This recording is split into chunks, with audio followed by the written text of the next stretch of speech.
मैं इस मंच से धन्यवाद करना चाहती हूँ राष्ट्रीय जनता दल का, सामाजिक न्याय के पुरोधा आदरणीय श्री लालू प्रसाद यादव जी का। मैं धन्यवाद करना चाहती हूँ युवा नेता आदरणीय तेजस्वी प्रसाद यादव जी का। तमाम अल्पसंख्यकों की तरफ से तमाम विभिन्न परिस्थितियों में आप हमारे लिए खड़े रहते हैं। धन्यवाद तेजस्वी जी, धन्यवाद आदरणीय राष्ट्रीय अध्यक्ष जी। आप हम अल्पसंख्यकों के लिए हर परिस्थिति में खड़े रहते हैं। राष्ट्रीय जनता दल के विचारों को लेकर के किसी भी प्रकार की समस्याओं को भी आप हमारे लिए रहते हैं, और इसके लिए आज तमाम अपने सभी साथियों की तरफ से मैं धन्यवाद करना चाहती हूँ। साथ ही उन अपराधियों को, उन दंगाइयों को इस मंच से मैं संदेश देना चाहती हूँ तमाम अल्पसंख्यकों की ओर से कि झुक झुक के सीधा खड़ा हुआ, झुक झुक के सीधा खड़ा हुआ, अब फिर झुकने का शौक नहीं। झुक झुक के सीधा खड़ा हुआ, अब फिर झुकने का शौक नहीं। अपने ही हाथों रचा स्वयं, तुमसे मिटने का खौफ नहीं। अपने ही हाथों रचा स्वयं, तुमसे मिटने का खौफ नहीं। तुम हालातों की भट्टी में जब जब भी मुझको झोंकोगे, तुम हालातों की भट्टी में जब जब भी मुझको झोंकोगे, तब तब तक सोना बनूंगा मैं। तुम मुझको कब तक रोकोगे, तुम मुझको कब तक रोकोगे। हम तमाम लोग विश्वास दिलाना चाहते हैं कि हम सब राष्ट्रीय जनता दल की विचारधारा के साथ मजबूती से खड़े हैं, और खड़े हैं और आगे भी तमाम अल्पसंख्यक समुदाय के लोग आपके कदमों को मजबूत करने के लिए अपनी सेवा के द्वारा और लोगों को ज्यादा से ज्यादा जोड़ने के द्वारा आपको मजबूत करने का काम, इस दल को सुदृढ़ करने का काम करेगा। बहुत बहुत धन्यवाद। न्यूज है जो आईपीएस बने थे और शादी में घोड़ी पे चढ़ करके अपनी बारात को ले जाना चाहते थे। इनको भी वहां लोकल थाने से पूरे गांव को भर दिया गया, क्योंकि वहां के दबंग लोग नहीं चाहते थे कि ये घोड़ी पे चढ़े। इसलिए बहुत ही जरूरी है कि समाज में जो भी जातिगत आधारित पूर्वाग्रह है, भेदभाव है, जब तक जाति है, जब तक वो खत्म नहीं होगी, तब तक आरक्षण में किसी भी तरह का कोई वर्गीकरण, कोई प्रहार, कोई बदलाव भी समाज के हित में नहीं होगा। देखिए, आदरणीय मांझी जी का बहुत सम्मान है, और मांझी जी हमारे बड़े हैं, अभिभावक हैं। सदन में हम लोग कितनी बार मिलते हैं, उनसे आशीर्वाद लेते हैं। लेकिन मुझे दुख के साथ ये कहना पड़ेगा कि मांझी जी जब वर्गीकरण की बात करते हैं, तब वो समाज में एक बहुत छोटे अनुसूचित जाति और जनजाति समाज में बहुत छोटे तबके की बात करते हैं। वो पूरे समाज की बात नहीं करते हैं। उनको पूरे समाज के बारे में बात करना चाहिए। और मैं आपको याद दिलाना चाहूंगा कि हमारे अभिभावक सीताराम मांझी जी पीछे अभी गए थे, और उन्हीं के है, जब वहां से निकले उस मंदिर पे गए थे, मंदिर से निकलने के बाद पूरी की पूरी मंदिर को धो करके स्वच्छ किया गया था। अब ये बताइए, क्या ये सामाजिक चेतना है? क्या आदरणीय मांझी जी को याद नहीं है कि उनके साथ ही कैसा सलूक किया गया था? मैं ये कहूंगा कि जब अनुसूचित जाति और जनजाति समाज की बात हो, तो एक होमोजेनियस ग्रुप की तरफ पूरे समाज की बात हो, सिर्फ एक छोटे तबके की बात नहीं हो, पूरे समाज की बात हो। हम लोग पूरी समाज की भलाई के पक्ष में हैं। अगर वक्त बोझ का अगर कुछ आता है तो आप किसके पक्ष में रहेंगे, पक्ष या विपक्ष?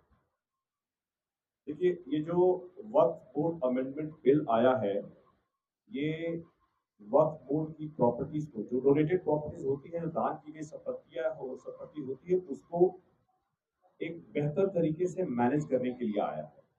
लेकिन हमारी पार्टी का, हमारे राष्ट्रीय अध्यक्ष जी का, हम लोग का पक्ष ये है कि ऐसा कोई भी बिल आए तो पूरे समाज में हर पक्ष से बात हो, सबका पक्ष लिया जाए, और इसके बाद ही जब वाइडर कंसल्टेशन हो जाए, तभी ही उस पर कोई अंतिम फैसला किया जाए। इसलिए बहुत जरूरी था कि इस बिल को डिस्कशन के बाद स्टैंडिंग कमेटी या सेलेक्ट कमेटी को भेजा जाए, जहाँ पे पूरे समाज के जितने भी प्रबुद्ध लोग हैं, जितने भी पक्ष हैं, सब लोगों से राय विचार करके ही इस पे कोई आखिरी फैसला हो। और इसके लिए हम लोग धन्यवाद देते हैं माननीय प्रधानमंत्री जी का, इन्होंने एक जेपीसी गठित की। जेपीसी एक बड़ी कमेटी होती है, जॉइंट पार्लियामेंट्री कमेटी गठित की, जहां रेफर किया गया है और इस पे हम लोग पूरे के पूरे इस समाज के जितने भी पक्षकार होंगे सबकी बातों को सुनेंगे, सबके विचारों को सुनेंगे और उसके साथ ही एक समग्र एक एक जो रिपोर्ट बन के होगी हम लोग सरकार को सौंपेंगे, ताकि अंत में जो फैसला आए वो हर पक्ष को मंजूर हो।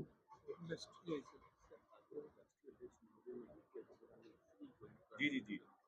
जब जेपीसी जब इस बिल को इंट्रोड्यूस करने की बात हुई थी, तो उसी वक्त हमारे राष्ट्रीय अध्यक्ष और केंद्रीय मंत्री श्री चिराग पासवान जी ने प्रधानमंत्री जी से यह आग्रह किया था कि ये बिल जो डोनेटेड प्रॉपर्टीज को मैनेज करने के लिए ला रहे हैं बहुत अच्छा है, लेकिन अगर सही मायने में इस बिल के पर्पस को पूरे समाज की भलाई के लिए अगर देखा जाए तो बेटर रहेगा कि हम लोग इस पे हर पक्ष का एक वाइडर कंसल्टेशन के साथ ही आगे बढ़े और माननीय प्रधानमंत्री जी ने इस बात को मानते हुए इस बिल के लिए एक जेपीसी गठित करके इसको वहां भेजने का काम किया है, जहां सभी पक्षों को सुना जाएगा।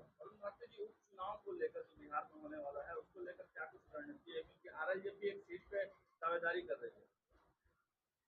देखिए, इस उपचुनाव में हम लोग एनडीए के गठबंधन के तौर पे जो भी उम्मीदवार हमारी गठबंधन की तरफ से दिया जाएगा, हम लोग उनके लिए चुनाव प्रचार करेंगे, उनको जिताने का पूरा प्रयास किया जाएगा। आपकी पार्टी का भी कोई ये संसदीय बोर्ड और राष्ट्रीय अध्यक्ष का अधिकार क्षेत्र है, यहाँ पर मैं कुछ नहीं बोल पाऊंगा अभी। आपकी पार्टी के प्रदेश अध्यक्ष ने कहा था कि आरएलजेपी तो एनडीए में है ही नहीं, तो आप लोग क्या तैयार होंगे आरएलजेपी को अगर एक सीट जाता है? देखिए, हम लोग 5 पार्टियों के गठबंधन लोकसभा के चुनाव में गए थे।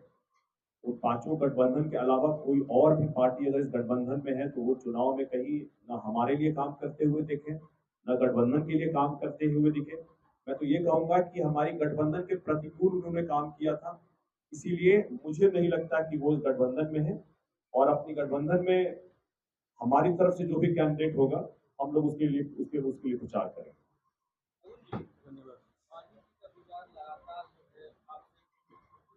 आप जो कहना चाह रहे हैं, क्या ये बताइए, जो व्यक्ति आरक्षण में या मंत्री में पहुंच जाए तो चुना हुआ हो, क्या उन लोगों को सुरक्षापूर्वक पार्टी जी यही कर रहे हैं, जो ले चुके हैं उन्हें छोड़ना चाहिए, जिसको नहीं मिला उसको लेना चाहिए। आप क्या मानते हैं, जो ले चुके हैं क्या वो लेते रहे कंटिन्यू? देखिए, इसमें मेरे 2 विचार हैं, आप इत्मीनान से सुनिएगा। सबसे पहला है कि एक अरुण भारती के आगे आ जाने से पूरा समाज आगे नहीं आ जाता और इसीलिए पूरे समाज के इंटरेस्ट में है कि इसमें कोई वर्गीकरण फिलहाल नहीं हो, नहीं तो आरक्षण की चोरी, आरक्षण में छेड़छाड़, खिलवाड़ जो पहले से होते आए हैं वो जारी रहेंगे, इसलिए फिलहाल इसमें कोई उप वर्गीकरण की जरूरत नहीं है। दूसरी बात, आप मुझे ये बताइए, मेरी बेटी अभी क्लास 10th में बेस्ट 4 में 90% अंक लाई है। आगे जाकर के जब वो किसी कॉलेज में दाखिला देगी और अपना एप्लीकेशन फॉर्म भरेगी तो उसके जो 90% नंबर आए हुए हैं, क्या उसके लिए वो जनरल कैटेगरी में अपना नाम फॉर्म भरेगी कि रिजर्व कैटेगरी में फॉर्म भरेगी? जैसे ही आप जनरल कैटेगरी में फॉर्म भरेंगे तो आप हमारे ऊपर दावा कर देंगे कि ये गलत जानकारी दे रहे हैं, फर्जीवाड़ा कर रहे हैं। और आपको अगर पता चल जाए कि ये रिजर्व कैटेगरी का बच्चा है, भले 90% ही अंक लाया हो, तो आप उसे तुरंत उठा करके, भले ही एलिजिबल भी होगा जनरल कैटेगरी के लिए, तब आप उसको उठा करके आप डाल दीजिएगा रिजर्व कैटेगरी में। इसका मतलब ये हुआ कि ये छुआछूत और भेदभाव जो पहले मूर्त रूप में था, अभी भी अमूर्त रूप में है। इसलिए इसका जो आपका जो सवाल है, उस सवाल का जवाब इस समाज के पूरे परिप्रेक्ष्य में और इन 2 बातों के परिप्रेक्ष्य में देखना पड़ेगा। इसका ऑब्जेक्टिव जवाब नहीं हो सकता है, इसका एक सब्जेक्टिव जवाब ही हो सकता है। सच्चिदानंद जो एमएलसी है भारतीय जनता पार्टी से हैं, सच्चिदानंद, उन्होंने भी कहा था कि छुआछूत की बात कर रहे हैं, जबकि उनकी पहली जो हीरोइन है चिराग पासवान की वो कंगना रनावत है, ब्राह्मण की। देखिए, ये अच्छी बात है कि चिराग पासवान जी की पहली फिल्म में कंगना रनावत जी थी, उनकी जाति मुझे नहीं पता है और मुझे मेरा ये मानना है कि अगर जातियों के भेद को मिटाना है तो इस तरह का मेल मिलाप, सामाजिक हमारा मेल मिलाप जो हर लेवल पर होना चाहिए, सिर्फ फिल्म में ही नहीं होना चाहिए, ये हमारे समाज में हर जगह होना चाहिए। और मैं आगे बढ़ कहूंगा अगर रोटी और बेटी का संबंध हो सकता हो तो वो भी होना चाहिए, तभी जाके समाज में ये जातिवाद का कोड खत्म होगा। तभी राष्ट्र अध्यक्ष लालू जी ने हम लोगों ने साफ तौर पे अपने सांसदों ने कह दिया कि भाई जितने हमारे सांसद हैं कि किसी भी कीमत पे ये बिल जो है पास नहीं होना चाहिए, आप संसद में लड़िए। और हमारे सांसदों ने मजबूती के साथ दोनों सदनों में इस बिल के खिलाफ जो है लड़ाई लड़ी। और आज इतनी ताकत है विपक्ष में, जो आप लोगों के दुआ से, आप लोगों की कृपा आशीर्वाद से संख्या बढ़ी है, मजबूत हुई है। पहली बार जो है नरेंद्र मोदी जी की सरकार ने कोई चीज जीपीसी कमेटी में भेजा जा रहा है। क्या क्या माहौल, क्या क्या नहीं बोला गया, हम लोगों को कितना पटाना झेलना पड़ा, ये बात हम लोग सब लोग समझते हैं। लेकिन कोई भी परिस्थिति रही, लेकिन लालू जी ने सत्ता के लिए नहीं, लालच के लिए नहीं, कभी भी भाजपा के साथ जाना पसंद नहीं किया।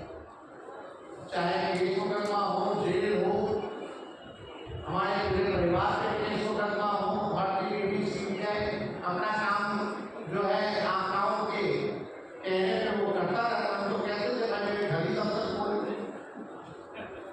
देखते रहो क्या करते हैं। लेकिन इतना भी किया गया, लेकिन हम लोग झुके नहीं, डरे। लेकिन अफसोस इस बात की है कि नीतीश कुमार जी, हम सब लोग मिलकर के महागठबंधन बनाए, महागठबंधन इंडिया अलायंस बनाए, और हम लोगों का एकमात्र लक्ष्य था कि किसी भी कीमत पे नरेंद्र मोदी जी और भाजपा की सरकार को केंद्र में नहीं करने दें। लेकिन नीतीश जी ने सही मौके पर हम लोगों को धोखा दिया। हम लोगों को नहीं बल्कि देश के लोगों को धोखा दिया। और उधर से गए तो गए, उनकी मर्जी है भाई, जहाँ जाना है जाए। लेकिन हम लोगों का तो इरादा साफ था, पाप था। हम लोग तो चाहते थे कि भाई हटे, जिस प्रकार से महाराष्ट्र में, झारखंड में, कर्नाटक में, मध्य प्रदेश में, राजस्थान में विपक्ष की सरकार को गिराया जा रहा था, तोड़ा जा रहा था, एमएलए खरीदे जा रहे थे, नेताओं को ईडी मुकदमे डाले जा रहे थे। तो एक मौका था हमारे पास कि बीजेपी को बिहार में हम लोग समझ सकते।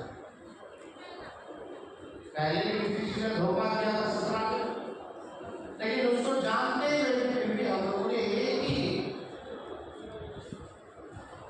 मकसद के लिए हम लोगों ने अपनाया कि केंद्र में किसी भी प्रकार से भाजपा की सरकार ना हो। लेकिन वो उधर से जब तक राष्ट्रीय जनता दल की सरकार रही 2004-5 साल, तब तक भाजपा सबसे कमजोर था बिहार में, आरएसएस सबसे ज्यादा कमजोर था। जब से नीतीश कुमार मुख्यमंत्री बने, भाजपा मजबूत हुई और आरएसएस मजबूत हुई। पहले किसी की हिम्मत नहीं होती थी आरएसएस वालों की बिहार में आने और दंगा फसाद कराने की कोशिश। लेकिन आज के दौर में आप देखिए किस प्रकार से है मजबूत हो रहा।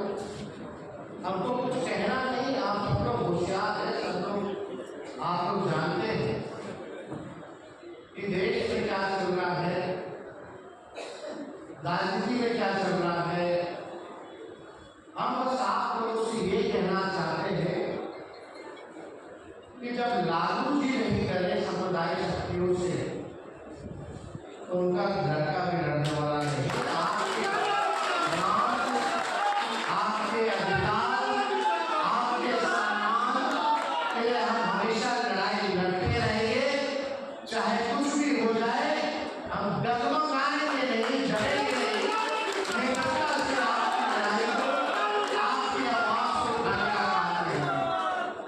और बहुत तरह का हम लोगों को गाली देने का प्रयास हमारे जो आवाम जमहूरियत, जब जमहूरियत में आप मालिक हैं तो आपको देखना है कौन कब से लड़ रहा है और उसे मजबूती के साथ लड़ रहा है।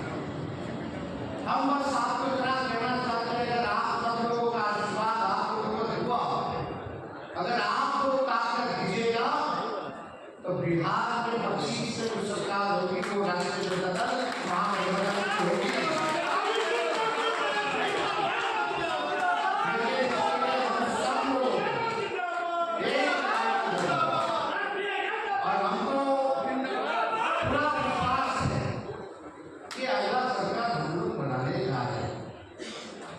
इस बार की लोकसभा में बहुत वोट मिला हम लोगों को, 9% हम लोगों का वोट बढ़ा, भाजपा एडीओ हम हुआ 4-4 लाख से तो भाजपा का एक बार बहुत पार्टी में एकदम लोगों का सब लोगों को वोट, चाहे पिछले हो दलित आदिवासी अल्पसंख्यक भाई सब लोगों का पूरा मिला। अब थोड़ा सा हम लोगों को मेहनत करने की जरूरत है। तो जब 19 में जब एक भी सीट लोकसभा में नहीं आया था तो 20 में हम लोग सरकार बना लिए थे बिहार में। वो तो 280 सीटों में बेईमानी करनी तो 12 वोट करा दे, 15 वोट करा दे, लेकिन सबसे बड़ी पार्टी बन करके हम बिहार में उभरे और बढ़े। और इस बात को चाहता हमारे तो 4 गुना सीटें जो है बढ़ेगी हम लोग विधानसभा में, और हम लोग काम करें। हम जब मुख्यमंत्री बने तो उस समय 3 हम लोग के मंत्रिमंडल में अल्पसंख्यक मंत्री रहे। अभी भी हम लोगों ने जब कमिटी में हम लोग का जो बड़ा आयोग में लगभग 28-30 हमारे पार्टी के जो कार्यकर्ता जो अल्पसंख्यक थे उनको हम लोगों ने मेंबर बनाया। और आगे आने वाले विधानसभा में हम सब लोग चाहते हैं कि आप लोगों की उचित भागीदारी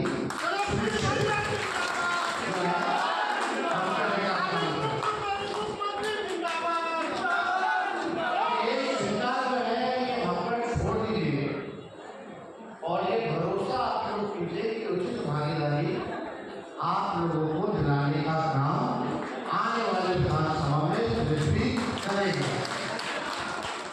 इसके लिए आप सब लोगों से यही कहेंगे, पार्टी के सभी कार्यकर्ता हैं, सभी नेता हैं, सब लोग मेहनत करने की जरूरत है। अभी तरह लोग राजनीति में आना भी चाहिए, चलो ठीक अधिकार है लोकतंत्र के सब लोगों को आने का चाहिए। अब ऐसे कॉन्सेप्ट और ऐसे आइडिया लेकर के आया जा रहा है जहाँ खरीदने की कोशिश की जा रही है। पैसे पर अब राजनीति शुरू होने जा रहा है, वरना इतना ले लो, उतना ले लो, इतना ले लो। बिजनेस डील किया है तो विचारधारा को बना, बिना विचार की क्या राजनीति हो सकती है।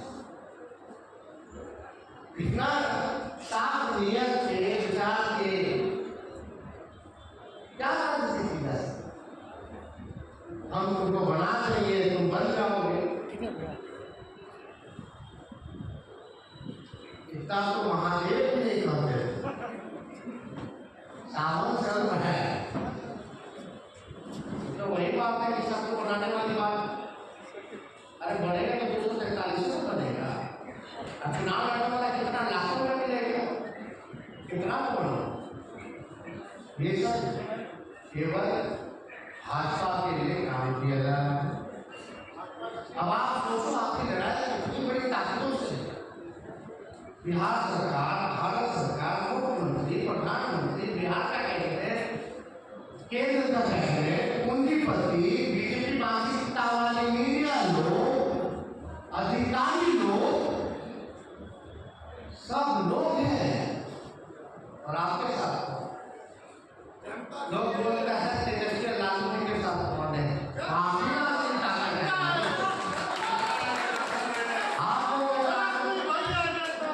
अगर आप लोगों को ताकत आशीर्वाद लालू जी को नहीं मिलता, हमको नहीं मिलता, तो हम लोग खड़े नहीं पाते। ये केवल ताकत आप लोगों को देने का काम है।